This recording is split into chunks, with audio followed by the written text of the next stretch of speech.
When we say gene, it contains your DNA, the code that controls much of your body's form and function, from making you grow taller up to regulating your body system.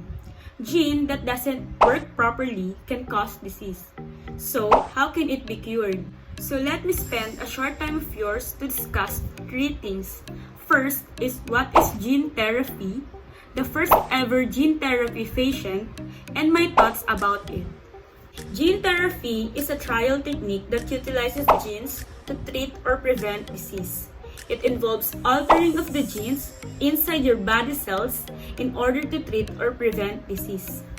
Gene therapy replaces a gene that doesn't work properly or adds a new gene in an attempt to cure disease or to improve your body's ability to fight disease.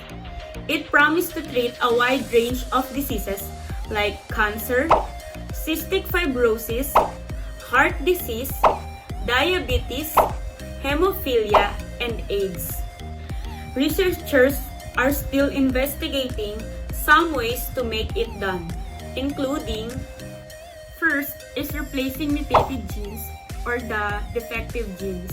Second, fixing mutated genes or turning off the genes that can cause disease to prevent it from inhibiting. And last, making disease cells more evident to the immune system or recognizing cells that aren't a threat. But gene therapy do have some potential risk because gene can't be easily inserted directly into your body cells. As the procedure of the gene therapy occurs, the removal of the original disease-causing genes from the viruses and replacing it to prevent disease, the following risks may occur. First is the unwanted immune system reaction. It might be seen as a newly introduced viruses as intruders that might cause inflammation and severe cases such as organ failure. Second, targeting the wrong cells. It may infect additional cells that might cause cancer. Third, infection caused by viruses. The virus that was inserted may recover the original ability to create disease. Lastly, possibility of causing a tumor if it hits the wrong spot of your DNA. The first gene therapy was launched in 1990. The first patient was a 4-year-old girl named Ashanti De Silva that underwent a 12-day treatment for a rare genetic disease called severe combined immunodeficiency.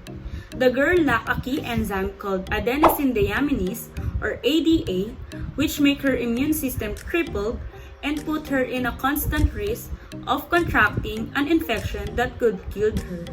A viral vector was used to introduce a functional copy of the genes encoding the ADA enzyme into De Silva's immune cells. That results to improve her immune system and give her a chance to live normally without isolating herself to avoid infection. The success of De Silva's case was a major milestone to the improvement and opportunity of the gene therapy.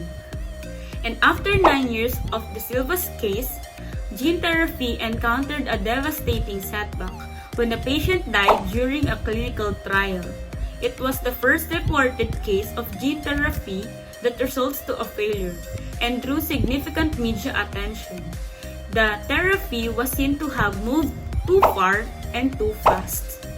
And to think about it, gene therapy may be a good treatment, but it can also give so much risk to an individual taking it. We all know that gene therapy is still under study in determining its efficiency.